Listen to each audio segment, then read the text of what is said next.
Dans les basses couches, proches de la surface de la terre ou de l'eau, le vent est considérablement ralenti par la rugosité de la surface.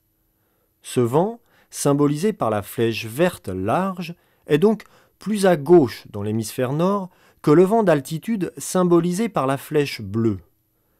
Le nuage, qui se déplace en altitude, évolue donc dans un flux plus rapide et donc plus à droite que le vent de surface. Cela explique que quand vous êtes placé face au vent sur le plan d'eau, vous voyez la trajectoire de ce nuage dévier vers la gauche. À l'intérieur du nuage, des échanges s'opèrent entre sa base et son sommet.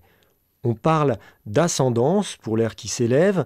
Ce mouvement est à l'origine de la formation du nuage.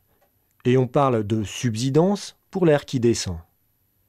Toutefois, dans ce type de nuage, les échanges verticaux n'ont pas une influence directement perceptible par l'observateur situé à la surface de l'eau du fait de la faiblesse des flux verticaux.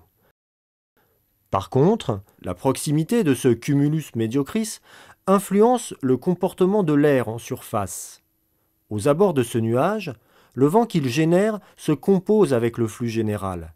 Il modifie la force et la direction du vent de surface. Par exemple, sous le vent et à gauche de ce nuage, le vent résultant de cette combinaison sera souvent plus faible et plus à gauche que le vent de surface. Il sera plus faible et plus à droite, sous le vent et à droite du nuage, plus fort au vent du nuage.